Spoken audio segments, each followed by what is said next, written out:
ये कहानी है 1938 कैरली नाम के एक आदमी की, हंगेरियन आर्मी में, और वो उस कंट्री का बेस्ट पिस्टल शूटर था।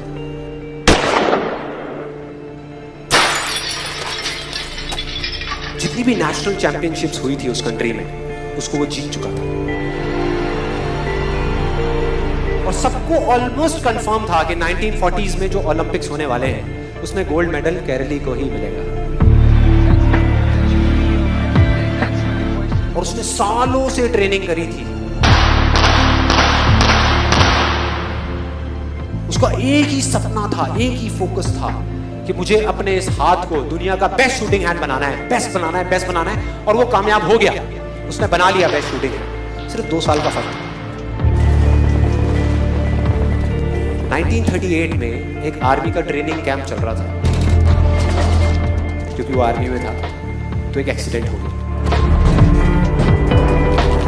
उसके उसी हाथ में जिससे उसने गोल्ड मेडल जीतना था, उसमें एक हैंड ग्रेनेड फट गया और वो हाथ चला गया।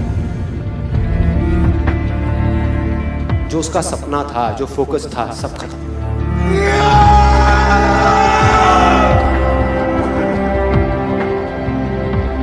उसके पास 2 रास्ते थे। एक तो ये कि वो बाकी की पूरी जिंदगी रोता रहे और कहीं जा करके छुप जाए, या अपना जो गोल था, जिस पे उसने फोकस किया हुआ था, उसको पकड़ करके रखे।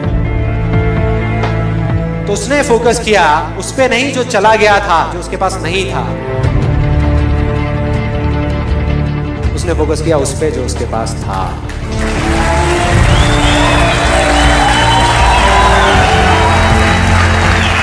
जो उसके पास था, और क्या था उसके पास में? एक लेफ्ट हैंड, एक ऐसा हाथ जिससे वो लिख तक नहीं सकता था। 1 महीने तक उसका हॉस्पिटल में इलाज चला इस हाथ के लिए, और सही 1 महीने बाद अपनी ट्रेनिंग शुरू करती इस हाथ के लिए।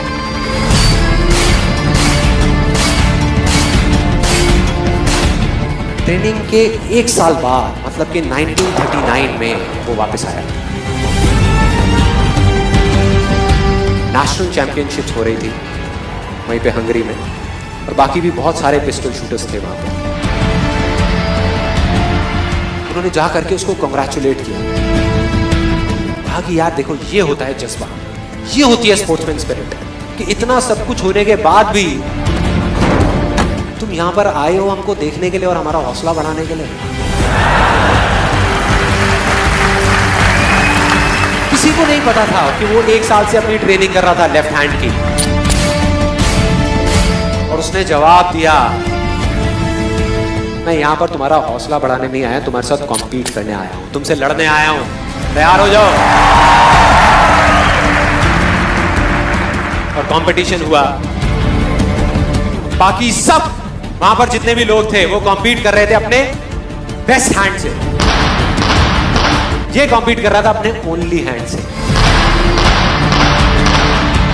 ओनली हैंड से। कौन जीता? The man with the only hand, Kairali जीत गया। लेकिन वो यहां नहीं रुका। उसका गोल क्लियर था कि मुझे इस हाथ को, इस कंट्री का नहीं, इस पूरी दुनिया का बेस्ट शूटिंग हैंड बनाना है। उसने अपना सारा फोकस उठा करके डाला 1940 पे, जब ओलंपिक्स होने वाले थे।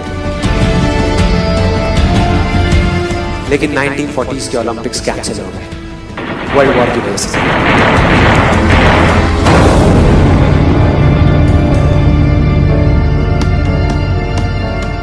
उसने अपना सारा फोकस उठा करके कहां डाल दिया? 1944 में जो ओलंपिक्स होने वाले थे उसके ऊपर। और 1944 में जो ओलंपिक्स होने वाले थे वो भी कैंसिल हो गए वर्ल्ड वॉर की वजह से। फिर से कैंसिल।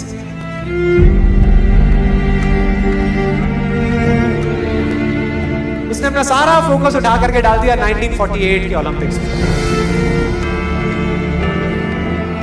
1938 में उसकी एज थी 28 साल, 1948 में उसकी एज हो चुकी थी 38 इयर्स।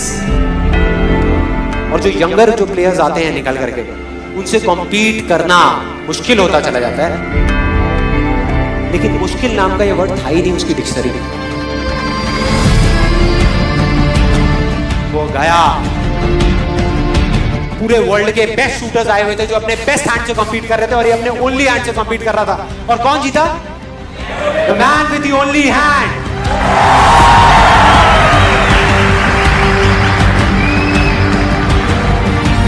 लेकिन वो तब भी नहीं रुका।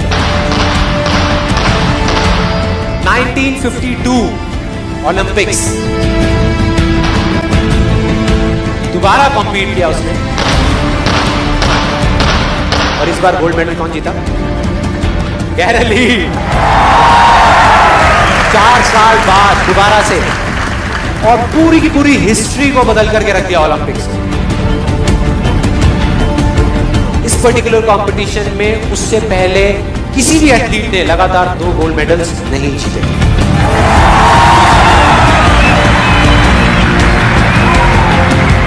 अब किसी भी लूजर के पास चले जाओ, उसके पास लिस्ट होगी बहानों की कि मैं इस वजह से फेल हुआ अपनी लाइफ में, इस वजह से मैं कुछ नहीं कर पाया। बहुत लंबी लिस्ट है।